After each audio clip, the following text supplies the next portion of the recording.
Hi everybody, welcome to the Tech Careers Expo. I'm really happy to be here talking to everybody.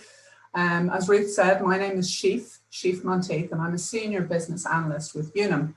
I work in the innovation space where we focus on digital transformation. Really interesting, exciting, great department to work in, looking at what's coming down the road with technology and having an opportunity to implement it, to investigate it, to research it. So loving it there at the moment. I've been with Unum nearly 2 years now, really enjoying my time there.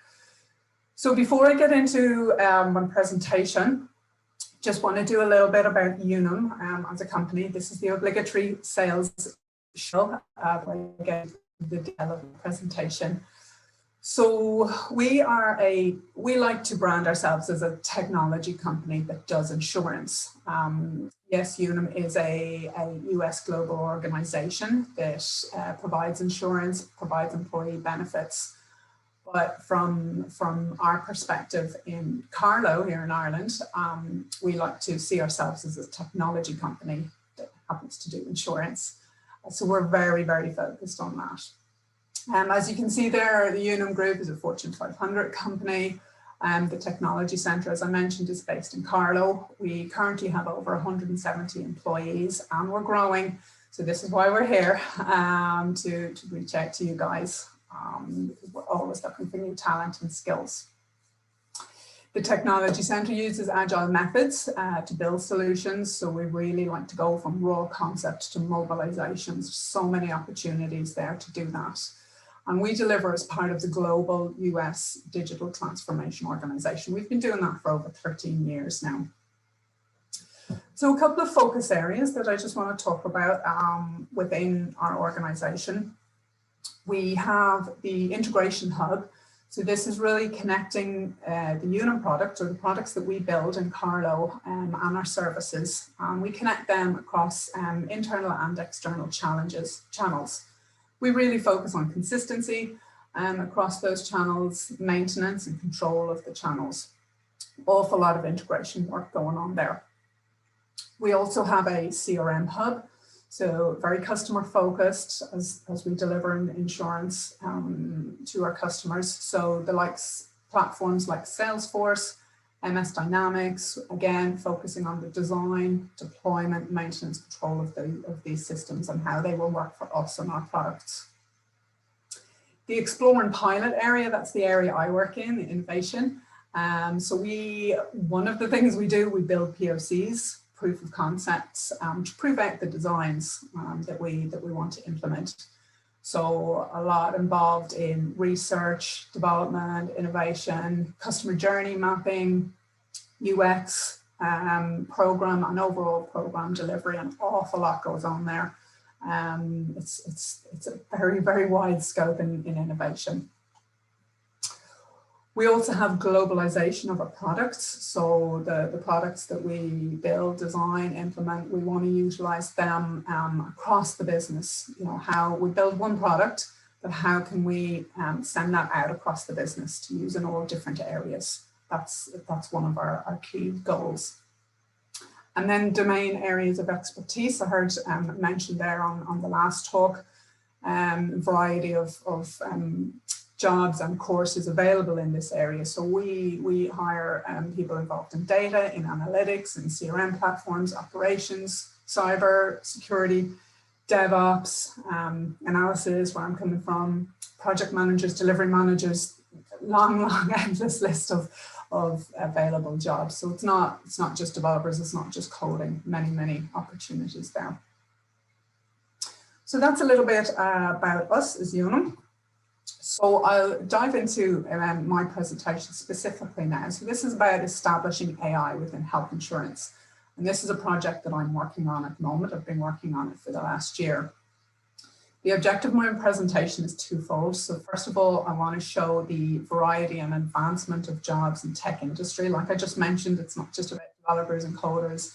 Yes, that's essential, but many more areas there. Full stack engineers, senior architects, delivery managers. So there's a wide variety of jobs in the tech industry.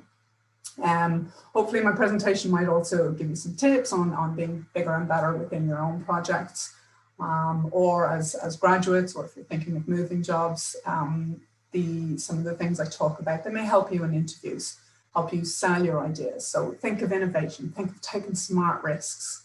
What can you offer the interviewers? How can you sell yourself? Because this is really what companies are looking for. They're looking for creativity and looking for that imaginative spark. So this might give you a few ideas.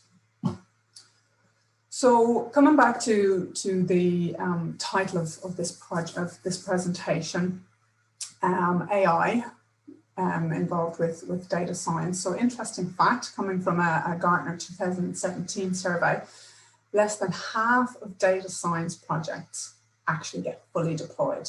That's a crazy number. AI in insurance has barely begun, and it hasn't been done in the claims space.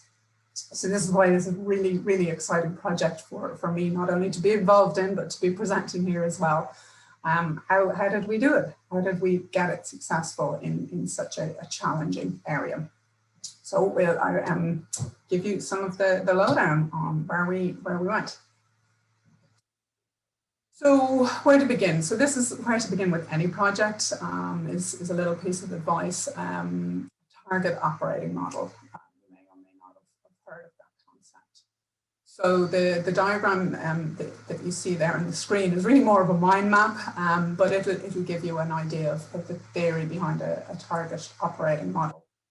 What this does is it gives you, or should give you, is a holistic view of the project.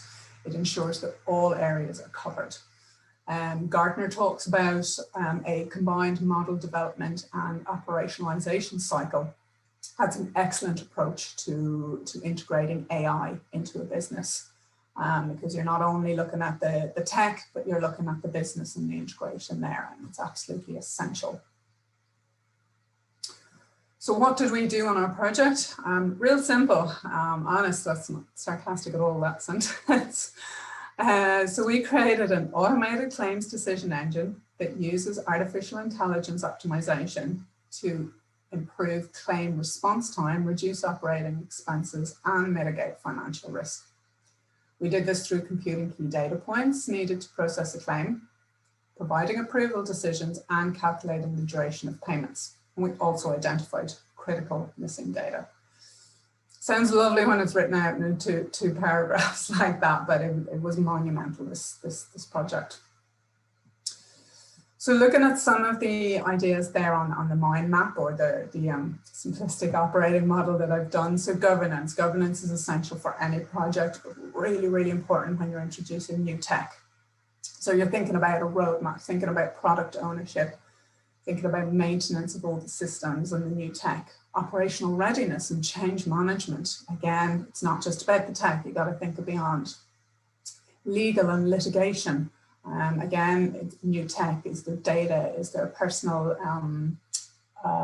information, thinking about GDPR, things like that.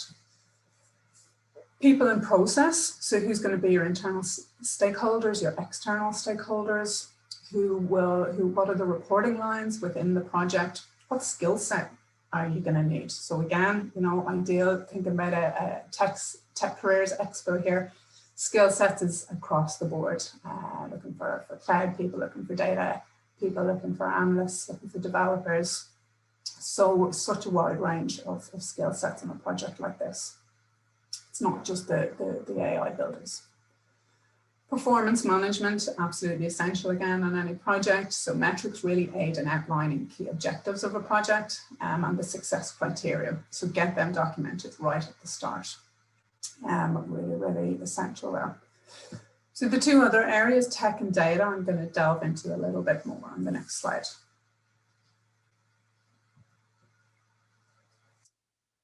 So machine first, human second. This was, I suppose, our motto or our objective, if you like, our sky goal on this project. The idea was not to make humans obsolete. There's no Skynet here, don't worry. Unum very much aligns with this idea. So it's not tech taking over, it's not making jobs obsolete, but it's where can we bring people in? How can we utilize resources to support this new, innovative, advanced technology? We're very conscious of that. As a business analyst on this project, I was involved in many areas, but these 4 areas in particular. So with the tech, I was dealing with the principal solution architects and the developers. So, you know, either end of the scale of the tech. Data, very much involved with the data scientists, the data analytics team, essential part of the project. Testing, working with the testers and the development team on a day-to-day basis, looking at acceptance criteria, looking at the user stories, getting all that documented for the guys to make sure that they can get their part of the work done.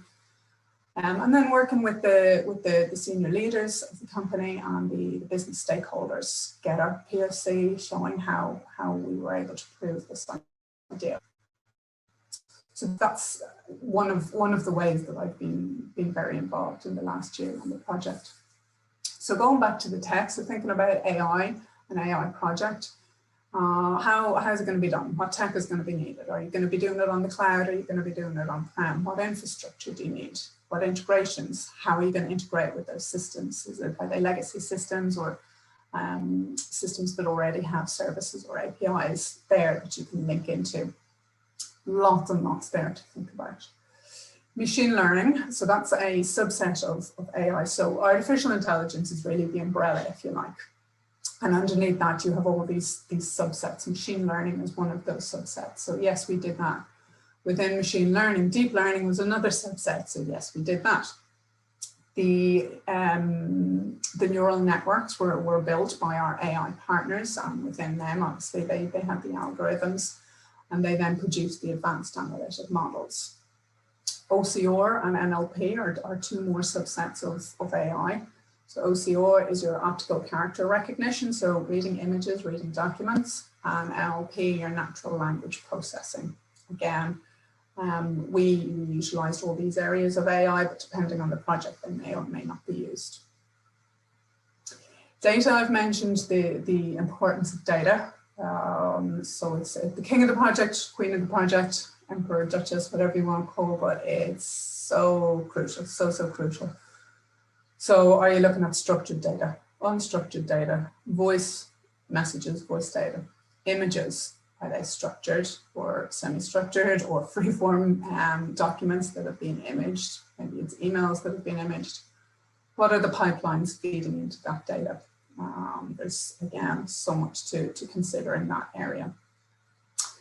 Testing, lots of it. This goes with any project, any development project, any tech project, particularly new technology. So pick your testing and do it.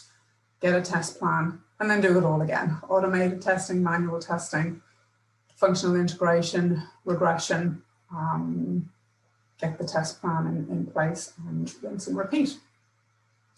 POC, so this is the proof of concept I've mentioned a couple of times. We absolutely did a POC with this project. Yes, it is a good idea. I would say it's essential for introducing new tech.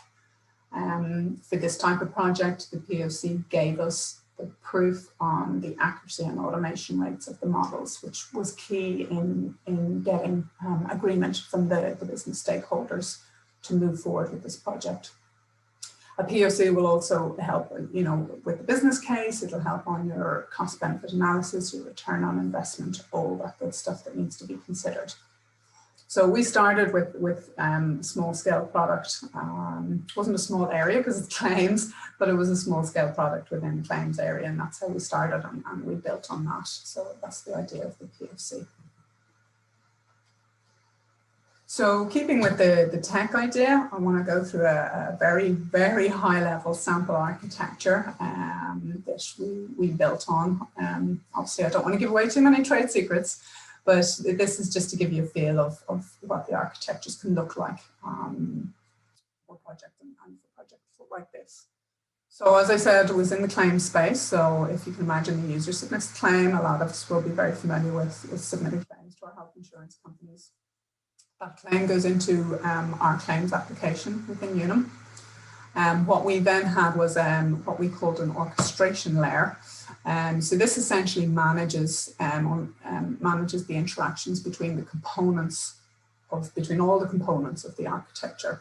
For us, that was primarily data sources. So you can see down the bottom there, internal database. There was lots of internal databases. All those databases fed into the orchestration layer, and that layer managed them. So that worked very, very well. The data and all that information then went through our API gateway for security. Then we had a transformation layer.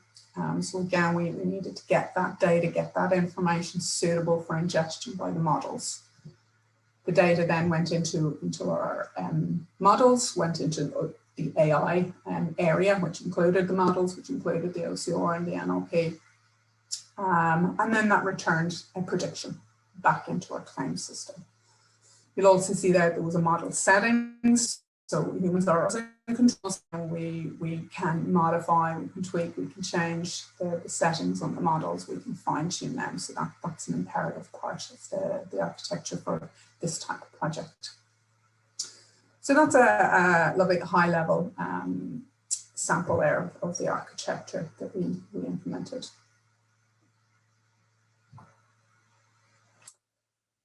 Okay, so some challenges and lessons learned. There was a lot, but I picked some of the top tips that I thought might be helpful for you guys, either working in a project or things that you could think of to offer in interviews if somebody's asking you about a project. Interviews, they love ideas. As I said before, they love creativity. If you're offering information in a job interview, they'll absolutely soak that up. So for our project, because it was new tech and because it was AI and it was so monumental, we used 6 years worth of data. I mentioned before the importance of data. So we had 6 years worth of data and we tested for 18 months. So that was right from day one, from the POC. When we started doing that, we were innovating, developing, testing. Tweaking, developing, testing, and we're still doing it. Even though we're now in production, we're still testing and rechecking and refining everything. Also, we had a confidence thresholds. Now, this is very specific to AI models, confidence thresholds, but it was absolutely key for us in ensuring engagement and onboarding of our business partners. So what we said is that the models would not deliver a decision unless the models were 99% confident. So that was a key thing. So depending on the project you're working in or depending on the innovation you're trying to come up with, think it's kind of like a metric. Think of a confidence threshold, think of a metric that you will be able to meet to assure confidence in your partners. Mentioned before, humans are always in control. No Skynet, no takeover with robots. The humans are in control, and we're constantly monitoring the models, monitoring the output, making sure everything's in order there. Some other tips, again, I was talking about business partnership and making sure you got engagement and agreement.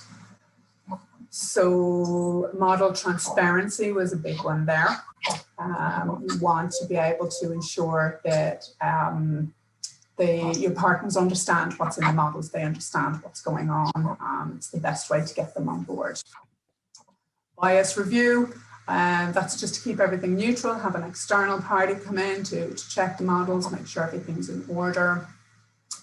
Agile methods, I've mentioned before, Unum is on agile. Agile methods. So we follow the Safe Agile framework. We adapt it to Unum, obviously, into the projects as needed, but it's absolutely a great way to be able to pivot and manage change through projects. And the last one on this tips is the people. Absolutely. So to invest in a big project like this or a new technology, senior executive culture, to have that culture willing to invest, willing to support is essential, and we have that in Unum. And then we had the most awesome, determined people on this project as well, which really helped get this off the ground. I think I'm running up on time, so I'll fly through the last two bits. Managing scale. This is a big one for projects, for big projects.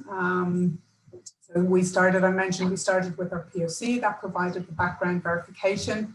We moved on to a prototype, so that gave the validation needed for the confidence.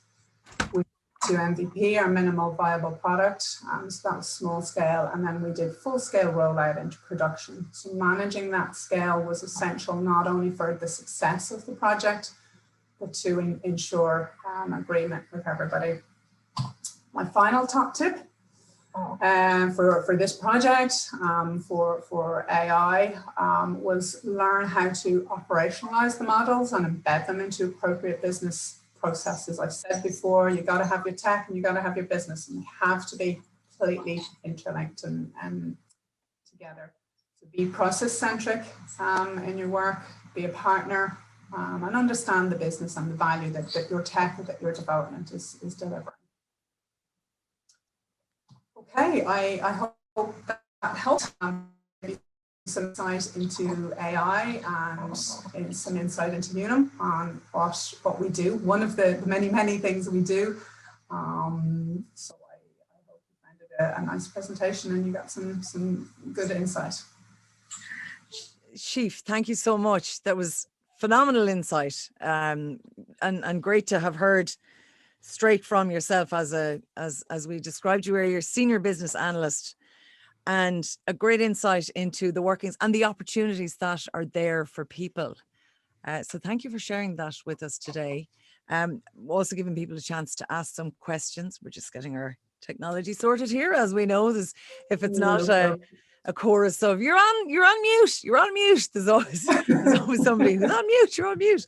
But if you do have any questions for Sheaffe, do pop them in the chat function straight away, and we have a couple of minutes. Well, we have about 3.5 minutes, but if people can type. Yeah, I'm conscious that this presentation I was looking at the agenda this morning, and a lot of presentations were very career and job and skill set focused, but really what we wanted to do was give a flavour of what we do at Unum. And it's so much more above and beyond than your standard IT support or your standard coding. And so that was the idea behind this slightly different style of presentation. No, it was great. It worked. And it's funny, the one thing I'm really noticing today is that everyone who's speaking, yourself included, are so passionate about your work. This is not the kind of thing that people are maybe getting into and just clocking on and clocking off. You just seem so invested and excited by it. Yeah. And honestly, Ruth, it's the people. I mean, as I said, I've only been in Unum coming up 2 years now, but it really is the people there that help you. You go to somebody with a concern, with a problem, with a question, a challenge, and they're like, okay, let's sit down, let's brainstorm this, let's figure it out. And that's constant, and it's so refreshing in a company. It really, really is. Brilliant. I have some questions. I'm just looking at the app now. Amazing Grace. What a great name. Says, thanks for this. It provides great insight. She is asking the question, what would be the back end skills that a potential candidate needs to learn, and what sort of the skill set is required for front end? It would be interesting to upskill prior to applying for a role, hence the reason for my question. Yeah, great question. I mean, for this particular project, we were looking at, I think we had nearly everybody. We had full stack engineers, we had DevOps, we had security, we had people doing, your standard, your C# coding, things like that. People experienced in transformation layers, people experienced in security. So we had everything in this project because it really did call for that. And across Unum, we have all the skill sets. If you look at the job listings that we have at the moment, it calls out the expertise that's required. If it's .NET, if it's Java, if it's cybersecurity. So that should help people focus on an area that they're interested in. Brilliant. Thank you very much, Sheaffe. I'll give you a chuckle. We got a message from Lorena saying, thank you, Sheaffe. Very interesting. What do companies do when machines fail? What did the HSE do when machines failed? Yeah, I mean, I'd say a lot of us knew somebody who worked in HSE. Yeah, and I knew people who were very quickly inventing or creating a quick email address for those purposes. But I suppose Well, yeah, I mean, it's valid question. It's absolutely valid question. And that's why governance that's why I was talking about the operating model. It's not just about the tech and delivering the tech. You've got to have your backup plans. Who's supporting this? What's the backup plan? What are your error messages? What happens when it doesn't work? Can things still flow? And especially in the health insurance industry, like HSE, like us, we can't afford to have things not work. So that's all taken into consideration, definitely. Interesting. Very good. Sheaffe, thank you so much for joining us today and giving up your time and speaking so passionately. And I know, and I've been saying this after every speaker, that people have an opportunity to register and upload their CVs on the Recruit.ie site. So I know after having listened to you speak that they may be itching to get in contact with you. So thank you so much for joining us today.